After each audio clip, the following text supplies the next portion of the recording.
guys, welcome to my YouTube channel. But everyone calls me Zelo. Thank you so much for tuning in. I really do appreciate it. Please take a moment to like this video and of course subscribe if you enjoy my content, and leave comments. I really like it when you do that, and I hope you really enjoy this video. Today I'll be talking about a few things we can learn about relationships from the Wife series.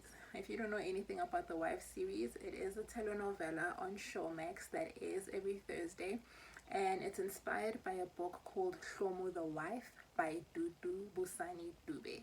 Yes, Dudu Busani Dube. Check it out. You don't need to read the book first before you watch the series, but of course I do recommend it because reading is good for you, and it'll just give you a better understanding of the story as well. But it's not mandatory for you to read the book first. You can watch the series and you'll still understand what's happening. Okay, I'm not gonna speak too much on the story and the plot. I'm just gonna give you a few things that I've learned from the series about relationships, and obviously with the understanding that you've watched the series as well. But yeah, let's get straight into the video.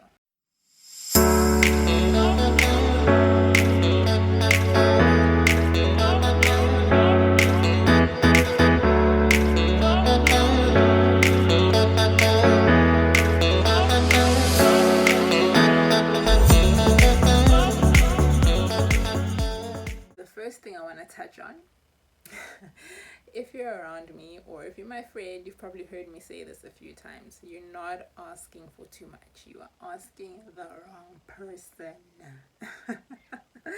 So why do I say that? When the telenovela starts, it starts off with Shomu, who is the protagonist. She's the wife. It starts off with her being in a relationship with a guy called Sandile. Sandile is a doctor and he is very busy. And Shomu is a journalist. Not that that matters, but the director at the start of the series tries to show us the dynamics of the relationships. You can see that they're not in a good space, right? They are in a relationship, they've been living together for quite some time, and they are engaged, but they're just not in a good space. And as the viewer, you can see that Sandile is always stressing about how busy he is, and you can see that he really prioritizes his job. His job comes first. It's not his relationship.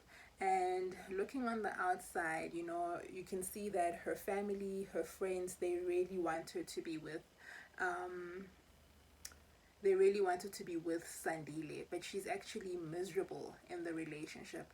At some point, they're even celebrating their anniversary dinner, because I think they've been together for like 10 years or something. I don't know how, but they're celebrating the anniversary dinner, and Sandile doesn't show up, and obviously that leaves a sour taste in Shomu's mouth. You know, I think from there the relationship just went downhill. To make a long story short, along came Mkhele washaya uSandile ngestina. And if you're African, you know that means that your girlfriend was stolen from you, basically. To put it easily or simply, you know, someone just came and took her from right under your nose. But yeah, not that I blame Shomu. That was my first point, that you're never asking for too much. You're asking the wrong person. Mkhele came along and gave her what she needed, the romance that she needed, the protection that she needed, the love and the attention that she needed, that Sandile was not giving her. Sandile had no time for her, you know. And along came Mkhele and showed her that, honey, I've got this. I can do this for you. I'm the man, you know. So when a person loves you, whether it's a girl or a guy, it goes both ways. You know, there are things that they are able to really give you because they love you. Obviously there's always compromise in relationships, but those things that are really important to you, you should be able to receive them. And Mkhele did that for Shomu. So I just want you to learn that as well, that you're not always asking for too much. You're simply just asking the wrong person. The right person often comes along and makes you realize why that previous relationship didn't work out. The second thing I want to touch on is don't compromise your values. So like I said before, they were together for 10 years, they were engaged, and she was a virgin. I don't know how that happened, that you live with a guy for 10 years and not do it, but I don't know if they were living together for 10 years, but they were together for 10 years. I don't know how long they were living together. But yeah, they were engaged in the same house for quite a while, it seems, and they were not doing it. So big ups to Shlomo for being able to hold it down. The director and the book as well, they don't really go into really why she made the decision not to sleep with Sandile. I don't know if it was for religious purposes or if she was not comfortable. But based on my own observations, I figured that it was because she was not comfortable. She doesn't come across to me as a religious person or somebody who's in it for those reasons, or who was doing it for those reasons. It just seemed like she was putting it off a lot, right? She eventually gave her virginity to Umkhele. And it seemed like it was a very easy decision to make. It didn't take that long for her to make the decision. Umkhele just came along, did the right things, and she eventually gave it to him. But the reason why I'm saying you shouldn't compromise your values, I do feel like not losing her virginity was a value of hers, right? There was a reason why she was keeping it, right? She kept it for that long. And then suddenly Mkhele comes along and boom. Those are some of the decisions that Shlomo makes that I just couldn't understand, and she gave the guy her virginity, and to put it quite simply, he eventually changes. And I think that it would have been much easier for her to leave the relationship had she kept that value of not having sex before marriage, because once you're intimate with somebody on that level, it's a different kind of bond. It does make it a bit harder to leave a relationship even when it's not going well. Mkhele showed some red flags, some serious ones, like gender-based violence, and believe it or not, Shlomo still stayed. And all of this happened after she had sex with him. Before that, he was quite a gentleman. So sometimes those decisions, those little things that I tell you that you don't want to do and you end up compromising because they are in a relationship, do really consider and take a moment to think, why are you doing it? I don't think we saw that in the movie or in the book, where she was sitting and thinking, should I give this guy my virginity? It was a spur of the moment thing. And yeah, then it just happened. And I don't think she put much thought into it. So that's my next point. Don't compromise your values. Keep what's important to you. The third thing I want to say is that a person doesn't take that long to know if they're going to marry you. And I say a person on purpose. I know they always say a man doesn't take that long to marry you. Neither does it take you that long to know, sis. You should know, this is a man I see myself spending the rest of my life with. And that goes for men as well. It doesn't take you that long to know whether you're going to marry someone or not. And the fact that Shlomo stayed with Sandile for so long and she wasn't sure whether it was going to happen, I feel like he just gave her an engagement ring and just kept her. But he wasn't really committing. He wasn't really saying, this is the day, this is going to happen, this is what we're doing. It just never happened until Mkhele came along. And with Mkhele, it was quick. He knew, this is the girl I'm going to marry. He put his word on it and he stuck by his word. And there's nothing sexier than a man who keeps his word. But that goes for both girls and guys. You shouldn't take that long to know whether somebody is going to marry you, right? And that brings me to my next point, which is terms and conditions. In every relationship, it is important for us to have terms and conditions at the beginning of the relationship. What do I mean by that? For example, if you want to get married, right? That needs to be something you put out there. I would like to get married, and this is how long. If this relationship works out, if we're dating for this long, I would like to be married at this amount of time. Normally, I would think that it doesn't take longer than 2 years. I've heard people say a year is enough. But if you're in a relationship for 2 years, you should know whether you want to spend the rest of your life with this person or not. So when that 2 years comes, you guys need to revise your terms and conditions, which is, hey honey, we said we're going to get married on this time. I see you're not popping the question. Are we still in it? And ladies, remember that when you revise your terms and conditions, and the person doesn't want to do it anymore, they don't want to marry you anymore, they're giving you excuses, you have every right to leave, because the terms and conditions that you signed up for are not being fulfilled. We don't speak about this, and we end up finding ourselves in relationships for 10 years and 5 years, and it doesn't make sense how you're in a relationship for this long with no marriage. That needs to be a thing, to say, we said we would get married at this time. If you're not, then you just simply say, well, I'm going to keep my options open then, because I'm not going to stay here with a man who's not going to marry me, or I'm not going to stay here with a woman who's not committed to being my wife. I'm going to keep my options open.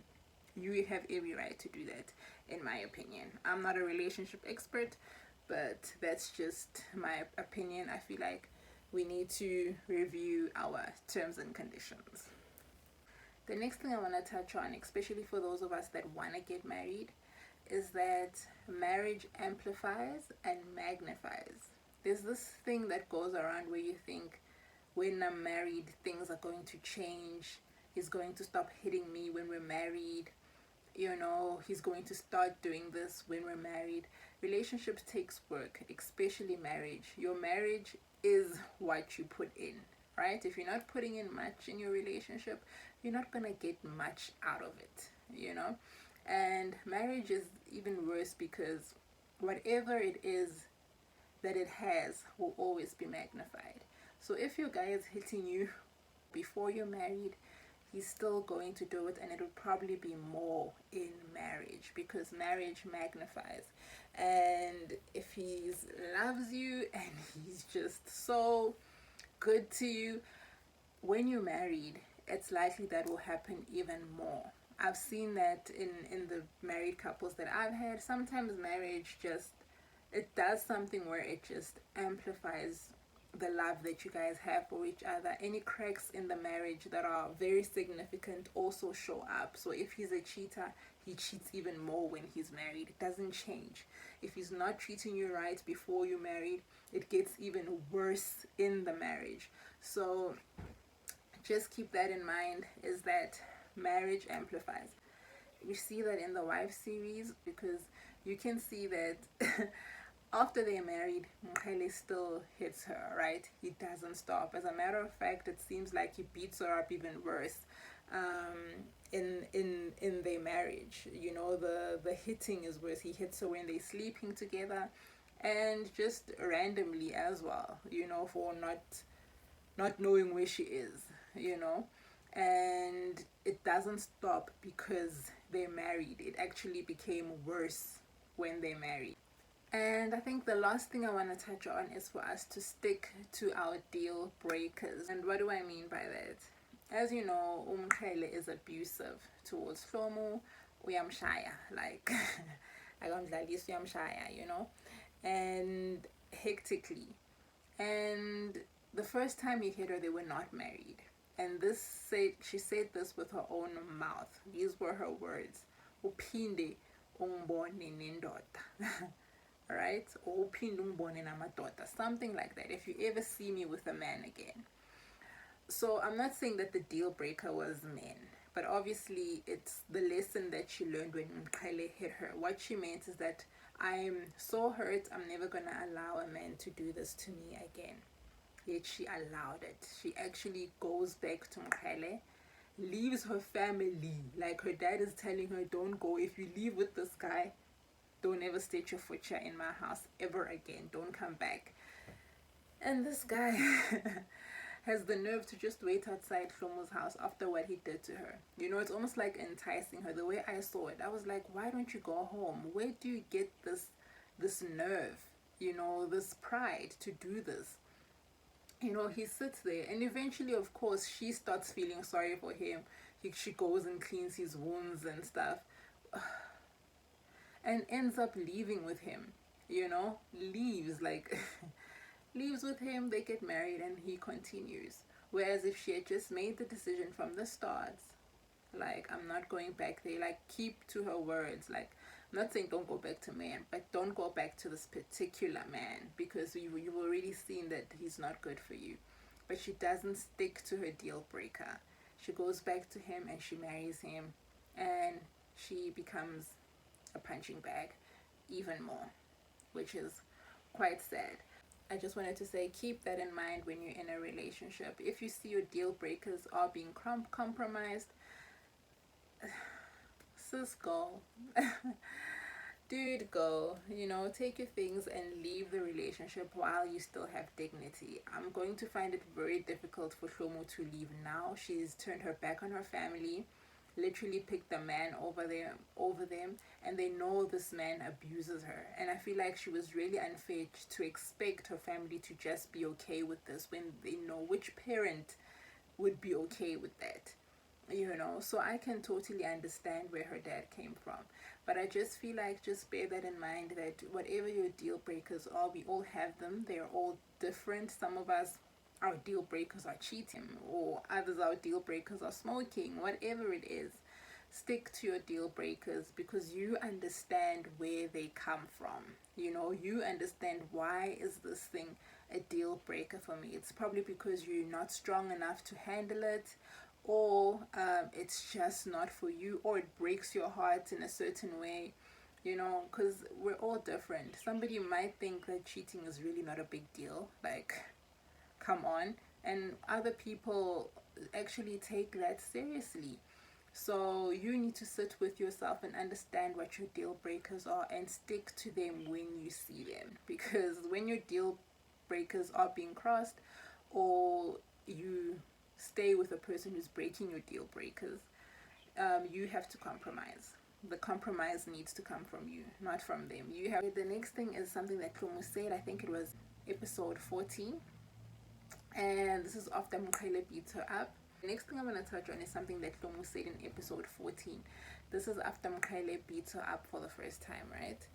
And she says people in relationships forgive each other. Like, her brother is shocked that she's gone back to the sky, and that's what she says to him. People in relationships forgive each other. I found that to be very, very toxic, because yes, we should forgive each other in relationships, but to what extent, and what do we mean by forgiving?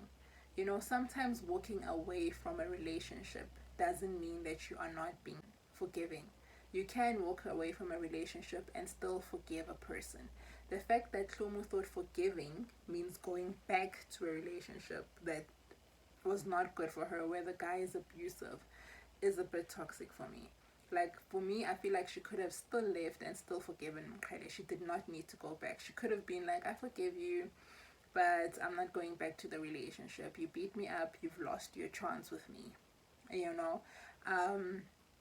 but she didn't. She thought forgiving is going back, and I don't think that's what forgiveness is. For me, forgiveness is accepting that this happened to me, and I can't change that it happened to me. I don't understand why you did it, but I forgive you. I'm not going to hold that against you. That's what forgiveness means for me. It doesn't mean that you stay in that environment. If it's not good for you, you should move on. And that's it for today, guys. Thank you so much for tuning in. I really do appreciate it. Please take a moment to like this video, and of course subscribe if you enjoy my content, and let me know what you think. Leave a comment. Do you have anything that you've learned from the series regarding relationships? I'd love to hear from you. Have a lovely week. Thank you. Bye.